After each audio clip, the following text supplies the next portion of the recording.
फिक्र आपकी, सोमवार से शुक्रवार रात 9 बजे सिर्फ TV9 भारतवर्ष पर।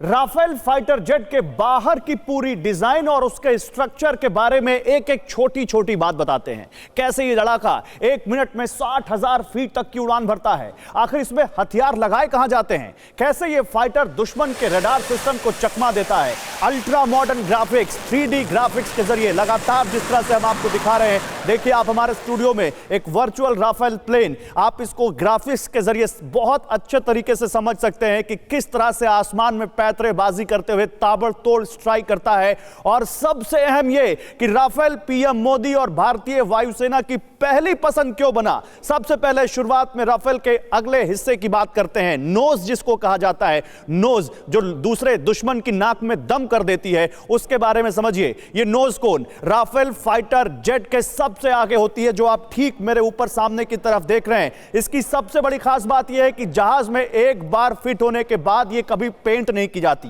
कहने का मतलब है कि राफेल को कई बार पेंट किया जाएगा, लेकिन नोज को कभी पेंट नहीं किया जाएगा, क्योंकि उसमें बहुत सारे उपकरण लगे होते हैं, जैसे रडार होता है, जैसे सेंसर होते हैं, और ये सीधे कॉकपिट में बैठे पायलट को हर छोटी बड़ी इंफॉर्मेशन देते हैं। तो जो ये नोज आप देख रहे हैं ठीक ऊपर सामने की तरफ, ये बहुत अहम है। चलिए अब आगे बढ़ते हैं, पीको की बात करते हैं। पीको राफेल फाइटर जेट के नोज के पीछे की तरफ से ये डंडे की तरह बाहर निकली हुई कुछ इस तरह से मुड़ी हुई होती है, जो आपको दिखाई दे रही है सामने, ठीक सामने उसी जगह पर जहां नोज को आप देख रहे थे, वो पीको कहलाता है। इसका काम होता है कॉकपिट में बैठे पायलट को बाहर के हालात, माहौल से रूबरू करवाना। बहुत अहम है, एक फाइटर पायलट को पता होना चाहिए कि बाहर कैसा माहौल है।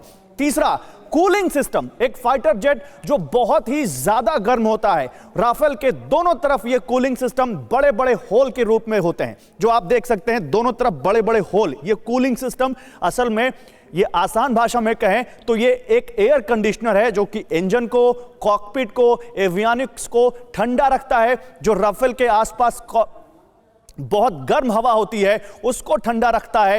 राफेल में एक खास तरह का सिस्टम और भी होता है, जिसके चलते कॉकपिट में ऑक्सीजन पहुंचती है, तो यह भी बहुत अहम है। इसके बाद चौथा नंबर आता है विंग्स का। और जहाज कैसे बनता है? अपने पंखों से बनता है, अपने विंग से बनता है, और ये किसी भी फाइटर जेट की जान होते हैं विंग।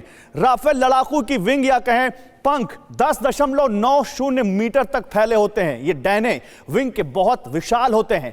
विंग के पीछे की तरफ एलोरोन लगे होते हैं, जो आसमान में राफेल को लेफ्ट और राइट मूव कराते हैं। और इसके अलावा विंग पर फ्लिप भी लगी होती है, जो ऊपर नीचे होती है। ये जो आप ऊपर सामने की तरफ देख रहे हैं ना, ये जो हम आपको विंग्स दिखा रहे हैं, देखिए इसमें कई तरह के विंग्स हैं। एक विंग्स दाएं तरफ, एक विंग बाएं तरफ, और एक आप बीच में ऊपर की तरफ उठी हुई देख रहे हैं। इन्हीं विंग से राफेल को हाइट मिलती है, इसी से ये मूव करते हैं, और यानी ज्यादा ऊंचाई तक फाइटर जेट इन्हीं विंग्स की वजह से उड़ान भरते हैं। पांचवा नंबर क्या आता है? स्टोर स्टेशन का। विंग के नीचे की तरफ आप देखिए, हम आपको इमेज के जरिए दिखा भी रहे हैं, समझिए। विंग के नीचे की तरफ स्टोर स्टेशन होता है, यानी एक तरफ ओपन गोदाम जहां हथियार और फ्यूल टैंक को लगाया जाता है। फुली लोडेड राफेल में 14 चीजें लगाई जा सकती हैं, और वो हम आपको बता भी चुके हैं।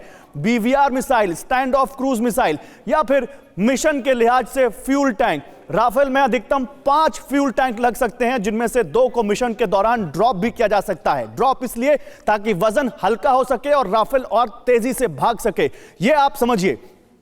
और अब बहुत अहम पुर्जा, टेल। यह किसी भी राफेल फाइटर जेट के लिए बहुत अहम है। जी हां, राफेल लड़ाकू विमान में 2 तरह की टेल होती है, एक हॉरिजॉन्टल होती है और दूसरी वर्टिकल होती है। यह भी आसमान में लड़ाकू विमान को डायरेक्शन देने का काम करती है। और इसके अलावा राफेल की टेल पर एक रडार और पैराशूट लगा होता है। पैराशूट का इस्तेमाल जहाज की लैंडिंग के दौरान किया जाता है। यह टेल आप देख रहे हैं, जो पीछे की तरफ खड़ी हुई होती है, बिल्कुल पीछे की तरफ, यह राफेल का लैंडिंग ग्राउंड बताएं आपको करीब 450 मीटर है, यानी राफेल सिर्फ 1,500 फीट के रनवे पर, मात्र 1,500 फीट के रनवे पर उतर सकता है, जो कि हिंदुस्तान के हिसाब से बेहद खास है, क्योंकि हमारी सरहद उबड़ खाबड़ पहाड़ी इलाकों में मौजूद है। चीन पर तो पहाड़ों पर ही इस वक्त टेंशन है, लिहाजा ये राफेल छोटे से रनवे पर भी लैंड कर सकता है, और ये बहुत ज्यादा ताकतवर बना देता है भारत की वायुसेना को। और अब ये मुझे बहुत पसंद है, ये मेरा फेवरेट पार्ट आप कह सकते हैं, जेट बूस्टर। दुनिया के किसी भी लड़ाकू विमान का सबसे खास एलिमेंट जेट बूस्टर, जो दिखने में किसी तंदूर की तरह लगता है, लेकिन ये रोटियां नहीं सेकता, इससे आग का शोला निकलता है। राफेल जैसे घातक योद्धा को रफ्तार इसी से मिलती है। 2000 या 2100 किलोमीटर तक की जो रफ्तार वो पकड़ सकता है, उसका सबसे बड़ा कारण ये है। तो मैंने आपको राफेल का आउटसाइड व्यू दिखाया है, बाहर से क्या क्या राफेल के अंदर होता, राफेल में होता है वो दिखाया है, लेकिन अंदर भी तो आपको देखना है। पायलट जहां बैठते हैं उनके पास क्या कुछ होता है या उनके पीछे क्या कुछ लगा होता है, और ये अब दिखाएंगी मेरी सहयोगी पल्लवी। सीधे इनसाइड व्यू राफेल का देखने के लिए उन्हीं के पास चलते हैं। Pallavi, over to you. बहुत बहुत शुक्रिया गौरव, आपका बहुत अच्छे से आपने समझाया पूरा राफेल। मैं इस वक्त राफेल फाइटर जेट के कॉकपिट में बैठी हूं। देखिए, ये ग्राफिक्स का कमाल है कि आप इस तरीके से मुझे देख पा रहे हैं, और ये कॉकपिट ही वो जगह है जहां से इस जंगबाज को ऑपरेट किया जाता है। इसी कॉकपिट में राफेल फाइटर जेट को उड़ाने वाला पायलट बैठता है। आखिर इस कॉकपिट में क्या क्या फंक्शंस और उपकरण लगे होते हैं, कैसे ये दुश्मनों की निशानदेही करता है, कैसे सटीक लोकेशन को ट्रेस करके उस पर टारगेट करता है, वो आपको दमदार ग्राफिक्स के जरिए बताते हैं। सबसे पहले बात कंट्रोल स्टिक की करते हैं। तो कंट्रोल स्टिक क्या है?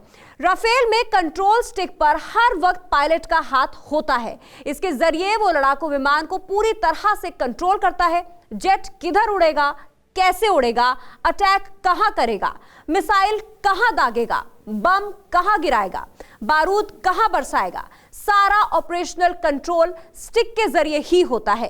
इसके बाद करते हैं होलोग्राफिक डिस्प्ले की, यानी कि राफेल फाइटर के कॉकपिट के भीतर डैशबोर्ड पर वाइड एंगल का होलोग्राफिक डिस्प्ले लगा होता है।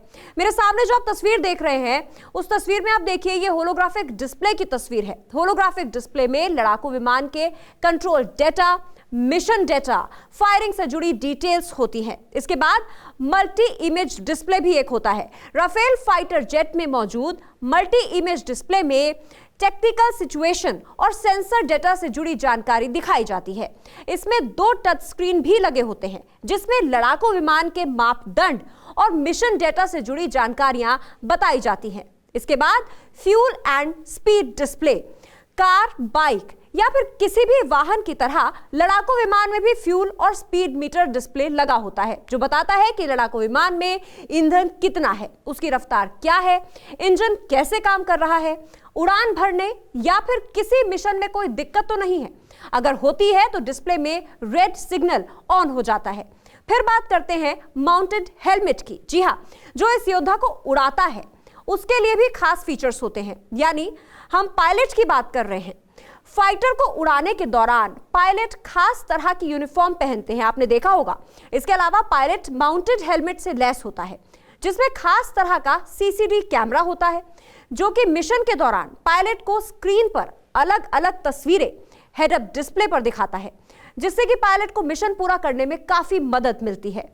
तो यह आपने देखा राफेल का इनसाइड व्यू। फिक्र आपकी, सोमवार से शुक्रवार रात 9 बजे सिर्फ TV9 भारतवर्ष पर।